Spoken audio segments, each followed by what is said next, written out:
Hi, thank you for agreeing to participate in our peer review process here at Stanley Community College. What we're looking at right here is the Quality Matters rubric, which you should have a copy of. If you have not been supplied a copy of it, please contact me or someone else in e-learning and we'll get one to you as soon as we can. This is the full rubric that we're going to use. These are the criteria that we're going to use to evaluate our online courses.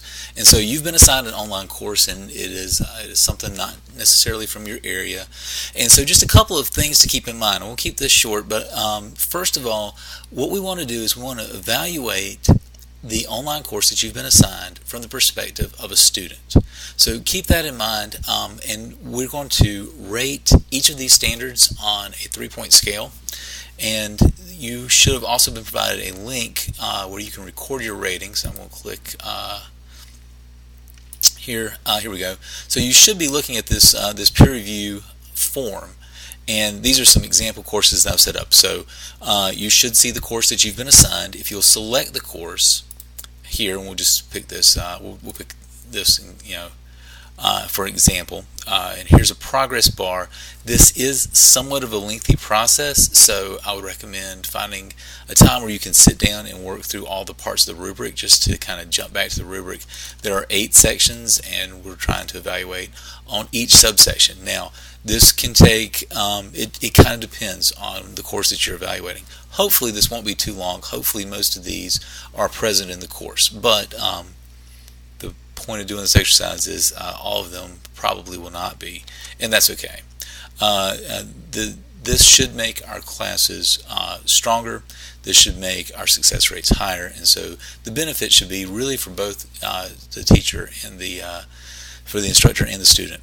And any parts that you maybe have a hard time identifying or don't see the present in their class at all, that doesn't mean that the class is just removed and they're not allowed to teach or anything like that. What that does is it just highlights an area for us to review, to work with the instructor, to strengthen that part of the class. And in all likelihood, they don't realize because they're sort of biased. They see it through their eyes, and so it's hard to see your course through a student's perspective. So they may not realize that that's not easily available, or that it may not be present in their class. But our hope is that by adding these components and strengthening these courses, it should cut down on a lot of the confusion on the students' end, increase success rates, and hopefully decrease the workload of the instructor as far as trying to fix problems and misunderstandings, so that they can focus on helping students understand content. So select your course and click Continue, and what we have are 8 standards instead of 8 pages. And here's course overview and introduction. Now you see that there's a scale of 0, a 1, and a 2. Now 0 means that, for instance, this standard instructions make clear how to get started and where to find various course components. If I can't find these instructions, if you read a standard and you're not clear about what that means, feel free to contact us in e-learning, or you contact me directly, and I'll be glad to work with clarifying what some of these standards mean. But if, as a student, you have a hard time figuring out the instructions on how to get started in their class, to what all the course components are, it's a little confusing if there was like, am I supposed to go to a publisher site or anything like that. So if any part of it's confusing, I might rate that a 0 and say it's not present. They don't have any instructions. And that would be highly unlikely. They probably do. I think all of our instructors have instructions on how to get started. If they don't, then they need to have that. You would rate it a 0 and you would move on. If it is totally, they've done a great job, it's easy to tell how to get started, you got a pretty good feel, this is what's expected, this is how the course flows, this is how it should get started, this is how I don't get dropped after the 10%. If that's there, click present and move on. So we're good here. If you have to hunt for it and you think, okay, I found that, I'm not sure every student would find that, then rate it a 1. So 1 is present but difficult to find, 2 is present, 0 is not present in the course. If you rate it a 1 or a 2, you don't have to write a dissertation here. That could get pretty lengthy. But if you would make enough notes here so that anyone who reviews this would say, okay, they rated it as being there, and this is where they see it. And so, all of that is in the Getting Started message, and I would type here the Getting Started message had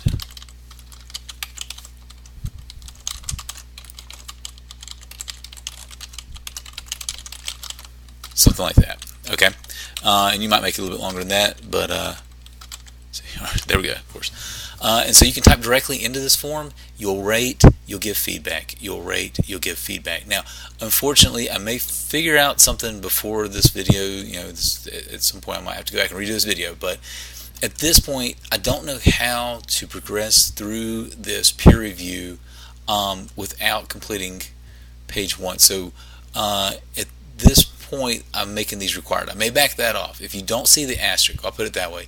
If there's no asterisk, if we can run through this and people say, I wanted to start on, well, let me click here. I want to start on 6, now I want to do 4, and now I want to do 8.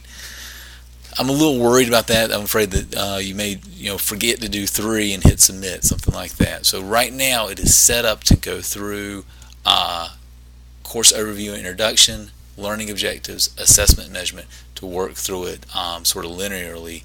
And so I know that may drive some of you crazy, but right now you'll need to complete page 1 and then hit continue, and it'll save your work and it'll take you to page 2. And then to page 3 and to page 4, and at the end you'll submit your form. So I hope this makes sense. I appreciate your willingness to be a part of this process, and if you have any questions at all as you go through this, if you'll contact us, we'll be glad to work with you or fix anything that doesn't work well. But I'm looking forward to the benefits of this program and seeing our success rates with our students go up, and hopefully some of the job satisfaction of teaching go up as well as our courses become stronger online.